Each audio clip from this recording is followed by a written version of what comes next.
We know that in Togo Republic, there is a code of public contracts and public service delegations. What is the purpose of these codes, often abbreviated as Code of Procurement? Let me go back a little. The Code of Procurement was adopted in November 2009.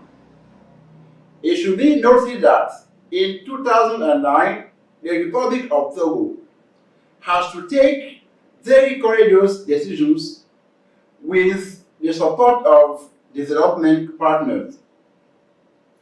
Because certain weaknesses were noted in the public procurement management system, weaknesses that were linked to the control instruments. Others were related to the remedies available to bidding companies. Others, finally, were related to the regulatory procedures.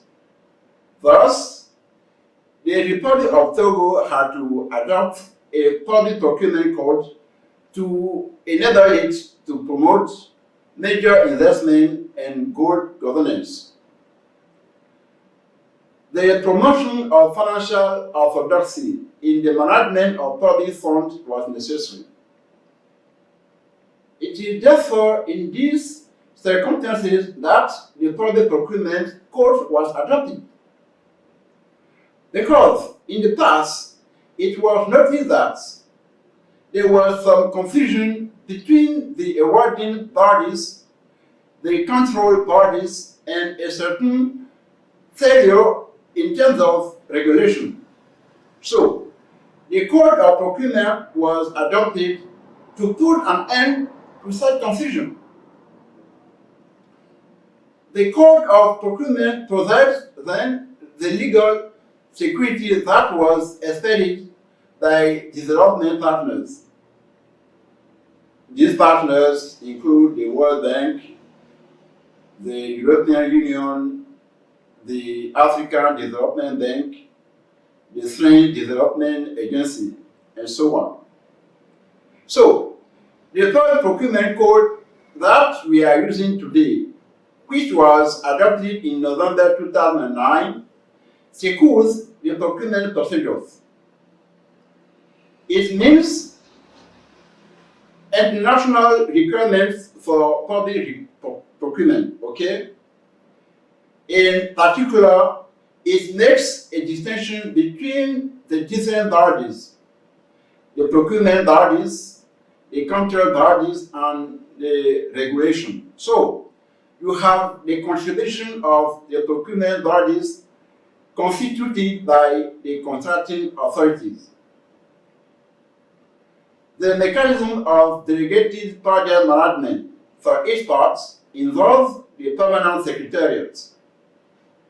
You have the control body, which is the National Directorate of Public Procurement Control. It gives a non-objection opinion for the award procedures when it comes to call for tenders, or it gives a special authorization when it comes to recourse to mutual agreement, also called contract concluded by direct agreement. And finally, you have the Public Procurement Regulatory Authority, which intervenes to regulate the procurement system. This authority really allows tenderers companies, when they are wronged, to have a recourse. This authority intervenes in a way as a jurisdiction which rules on the rights that have been infringed. So, you can see that the contribution of the Public Procurement Code is immense and gives satisfaction to development partners. Okay? So, we now have a code that highlights the major general principles of public procurement.